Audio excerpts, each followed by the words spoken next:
Welcome to the Biltmore Church Podcast. Our church exists to glorify God by making disciples of Jesus who reach up, reach in, and reach out. And this podcast is a resource that's hopefully going to help you do just that. We're in week 6 of our Ask Me Anything teaching series, where we've been diving into some of the biggest and toughest questions about the faith, maybe questions that you've been asking, questions your friends and family wonder, questions the culture is asking the church to talk about. And we've been going right at it for the last 6 weeks, handling some big questions, including the one from this past Sunday where we talked about the Bible. And we're jumping right back into some more Bible-related questions today. As you know, we're here on Tuesdays and Thursdays with episodes. Quick introductions today. My name is Christian Cooper. I serve as the online campus pastor, and I'm here today with our lead pastor, Bruce Frank.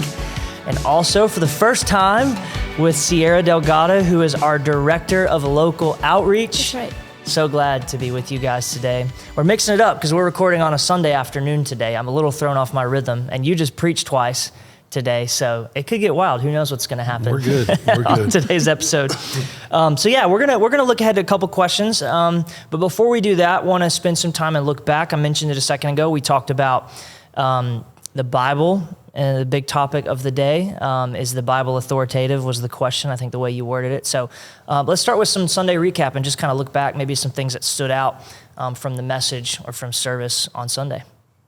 Well, I mean, I enjoyed it because I looked back and I was like, I have never preached this text before. Really? Well, maybe in Houston, but that's at least a decade and a half ago. And it's such a fundamental text. I'm sure I've referred to it numerous times, but as far as taking it and going into it, so even though we were on staff retreat, some of that stuff, I was up in the hotel room, doing some study. So I enjoyed it a bunch, and it fell into place. I learned a lot, so it's always good when you learn and grow from it. So it was a bunch of good stuff for me. Yeah. That's good. Yeah. I think I was challenged when you mentioned the distinction between like Old Testament law and all of the crazy things, like killing a pigeon or whatever every time you have a terrible thought. There's not enough pigeons in Asheville. But for me, I had never realized that someone might get caught up in the what about that compared to the 10 Commandments? Right. I've grown up in church for a majority of my life. So in my mind, I've always been like, well, the 10 Commandments are the 10 Commandments. Right. And of course we don't, keep all of those Old Testament laws. So that was a challenge to me of someone who's not familiar with the Bible, that really is a question that they might have. And that's very valid. So I think it was sweet to be reminded of that. I could very quickly be caught up in the rhythms of Christianese, if you will, So that really stuck out to me and challenged me. Yeah, I think that maybe the last decade or maybe longer, you would know more than I would. That's a big question that gets thrown out. Sometimes it's a good faith, seeking question, and sometimes it's a bad faith question of the Bible's full of these things you don't do, but yet you hold these other laws to be true. Right. So making that clarification felt like it was helpful. Really helpful. I'm not sure if you got any feedback from anybody. I know it's early in the day. No, it's come up. I mean, you see it come up all the time. And it typically, as I mentioned, is when, it's about a sexual morality question. So it's always like, why do you Christians keep that? And then for some reason, it's always the shellfish. So it's like sexual morality or shellfish. And so why do you do it? So really, it helps our people, to Sierra's point. I mean, it helps them understand, the way we look at the Old Testament is through the lens of the New Testament. And that's like when Jesus says, I fulfilled it. What does that look like? And one of the things we talk about as far as a hermeneutical tool is to do so through a gospel lens, which I think the Bible's real clear to do that from, the passage in Luke 24 when he's talking to the disciples on the road to Emmaus and he opened up that would have been a cool Bible study to be at, right? Yeah. Jesus let me show you where I am in all these scriptures you're talking about. So and it had so many subset questions. It was helpful because we covered 5 of the questions but the umbrella is it is, the reason it's authoritative is because because of the relationship Jesus had with it and the emphasis he put on it. I never spent any time in that verse, 18 about loosening and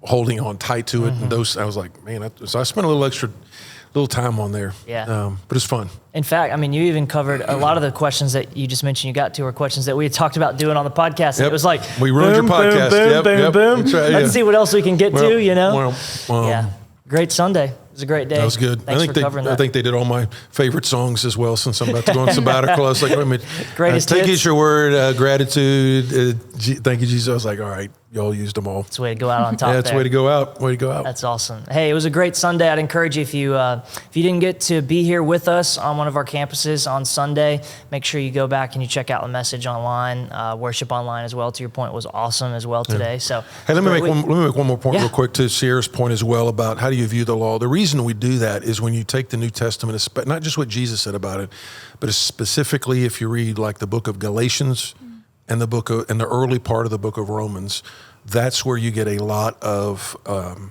direction on how to look at the law in general. Right. Obviously Hebrews gets into the kind of the sacrificial stuff in the Old Testament. But when you look at Galatians, especially like 3, you see a lot of instruction about how do you look at the law and the distinction. Because civil, ceremonial, and moral, you're not going to find that in a. Yeah. I think that's a Calvin actually deal, but it is a description of what you do see from Galatians, and especially like Romans 3, particularly where he really sets off the righteousness of Jesus that you have positionally versus the fact you won't be righteous by trying to keep the law. So anyway. No, that's super helpful. Yep. Good resource to go to if you want to dive in more. Absolutely. Some of the themes from today. Awesome. All right, well, let's jump into today's topic at hand. You actually made mention of this today in your message. I keep saying today, I keep saying last Sunday. I don't know what to say. We're recording on Sunday. Yep. But in the message, you talked about Bible translations for people who are looking to jump in. And it's a surprisingly loaded question for some people. And for other people, they just have no idea that it's a loaded question at all. So I guess maybe the best way to frame this question is, hey, what Bible translation should I read? Where's a good place to start?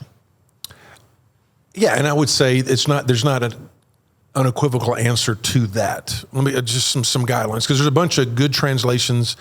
I think it's kind of looking at the whole continuum. So I mentioned it in one of the services. So on one hand, because every translation is a little bit of interpretation in it. I mean, because you can't take, let's say, Greek or Hebrew and go word for word. It would be unreadable because the words are in different order and all that kind of stuff. So they've got to, and then sometimes it would make zero sense. Like in the Old Testament, it said something like he covered his feet, and it's going to the bathroom. Well, so sometimes there's a little interpretation, but generally speaking, I think it's important for people to understand there are translations which try to go toward accuracy. And then there are those that err toward readability. And the question is, which one is, I would err if you want to study the Bible, you want some translations that would be like the ESV, New American Standard, New King James, or even the King James. As you go down that continuum, in the middle is probably NIV, which is okay. It's starting to go toward a paraphrase. And just to be blunt, they had NIV's fine, but then they had, what was that new, they had a translation that took all the gender stuff out. And I'm like, okay, that's kind of an agenda a little bit. So I'd be a little cautious. It's all right. And then you have ones that are basically going from word to word, and these are more like paragraph to paragraph, if you will. So like the Living Bible, the Message, because the question is, are those wrong to use? And I would say no, because I use them sometimes. Just realize what they are. Yeah. They're paraphrases, basically. A lot of interpretation in there. So to answer your question, if you were to say, what Bible would you give somebody? I'd give them a translation, because even then, I think ESV is an 8th grade reading level.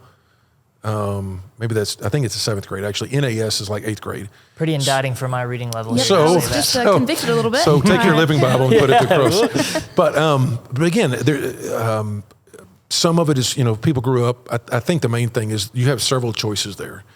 If you were to say which one, I think the ESV. We use the ESV. It's not the only one. I think. Again, not everybody at our church uses ESV. I used New American Standard for a long time, and it's super accurate. It's kind of hard to read. I don't think NAS people realized people actually wanted to read the Bible instead of just have because it's hard to read. I mean, it's a pretty wooden, but it's super accurate. So I think the main thing is know when you get in there what you have. And so if you're going to do like a Bible study, if you're going to be a teacher, if you're going to, then you will run a translation, any of those. You're getting a little bit more of a paraphrase as you head toward the NIV, and then you are at a paraphrase when you get the Message. And if you just want to read those devotionally, but then if you really want to know what the word means and what God actually tried to put down, then I would head back over to the translations. Does that make sense? Yeah, and I don't want to cut you off. It just works out that you were talking about the language thing, and Greek and Hebrew, and we were talking about you coming on the podcast. You were like, I'd love to. Also, I can't remember if it's Hebrew or Greek that you're taking, but you're like, I'm like Greek. overrun. Yep. Yeah. And so Are you taking Greek right now? Well, Yeah. I was, and just full transparency on the podcast, I had to drop it because it was so unbelievably difficult that I was like, Sorry, I didn't mean to set you up for that. No, it's okay. It's okay. It's an opportunity for me to confess the fact that I couldn't do it. I was taking it, and it's funny because as I've been learning, or I was learning the Greek language, it's very true of like the way that the articles are set up and verbs and all of that. Like if you were to translate it quite literally word for word, it wouldn't be legible. Like it wouldn't actually translate. But I found it to be really helpful that when I try and study, maybe it's a certain passage or even a verse or even a word study, I'll compare different translations of the Bible. Yep. And so if I have an opportunity to teach, usually I actually study the passage in a variety of different translations, whether that be, I read out of the ESV, but I've enjoyed the CSB since that's come out in recent years. Yep. And I honestly, sometimes I'll also read, I am bilingual, so I'll read the Bible in Spanish to understand it deeper in a different language as well. And we have a lot more limited translations in Spanish. So theirs is more of like typically leaning towards KJV, which is very difficult, but it challenges me. And so I would encourage people to read a variety of different translations for the sake of understanding the passage. But I stick to the ESV when I read devotionally, daily. Yeah. So. No, it's good. I would say one thing just for the listeners, all of them are trying to do especially all the translations are trying to do something really close to, they'll take the Greek and they'll try to make it, how do we stay as close to the literal with it actually making sense? And that when you see an occasional difference, it really comes down to some of them are going to go, okay, we're going to use the oldest manuscript, and others are going to say, we're going to use the preponderance of manuscripts. In other words, there might be a KJV, they'll say, okay, we like this manuscript, and then somebody else will like, well, these four, but again, none of these things deal with, any kind of doctrine.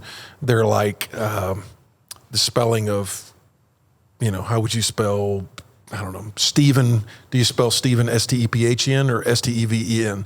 And so those little variants like that, those are very small. They have nothing to do with, any kind of doctrine or any kind of the main message. It sounds like you can get in the weeds pretty easily. Yeah. You can. I would just say, there's a bunch.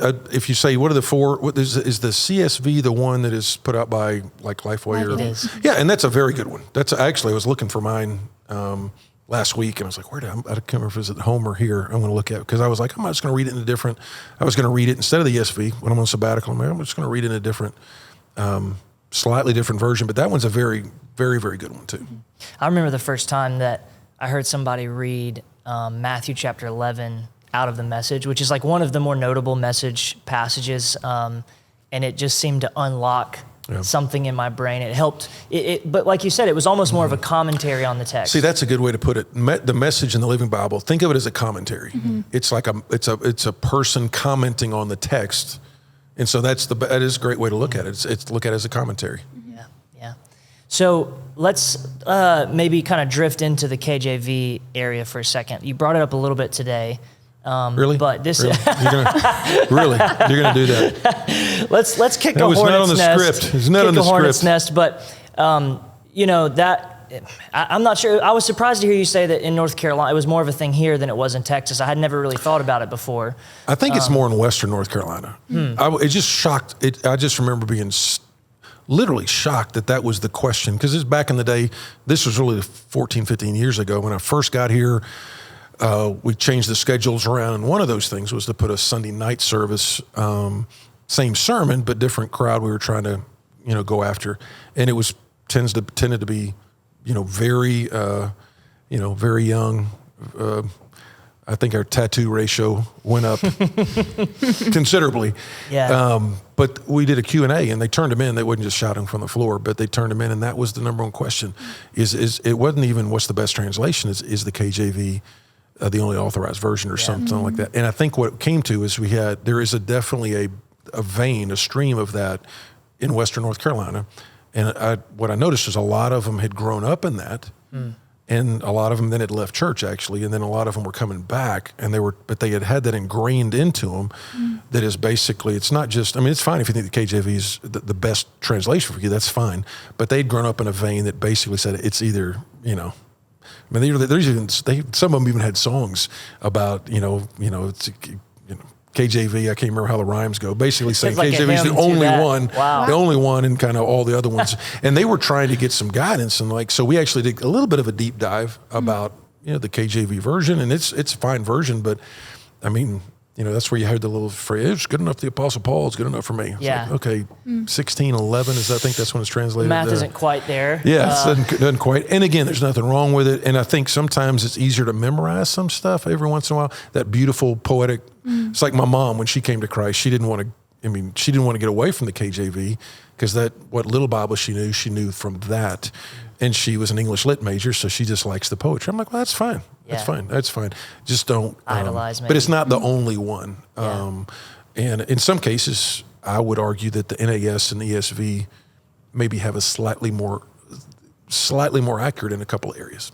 But there's books out. The reason that there's books out that basically said all the other versions are satanic, and people had read those books, and they were.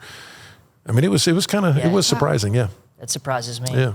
So maybe to wrap things up, we'd love to hear from both of you a little bit about, you mentioned having different translations out, but maybe just some resources for people who are trying to dive into this a little bit more or study the Bible a little bit more, anything you'd suggest to kind of make this practical. Yeah. One thing I absolutely love, I'm a very visual person, very creative. I love painting and drawing. And a lot of times my notes have like little doodles and stuff. I just remember things that way better. The Bible Project has been unbelievably helpful for me in understanding the Bible. And there's plenty of websites, if you look, when you Google a verse, that then you can switch the translation and then it'll put them side by side as well, if that's something that someone's interested in. But the Bible Project has been probably my number one go-to resource, because the videos are unbelievably helpful, and also it puts things into chronological order, because I've had a couple of conversations with newer believers who didn't know that the Bible wasn't in chronological order. Right. And knowing the order of which events are happening is actually really helpful in the grand narrative of Scripture. And so the Bible Project does a really good job of, in every video, reminding you, like, okay, don't forget that this happened around this time, or, putting things into perspective, which is really, really helpful.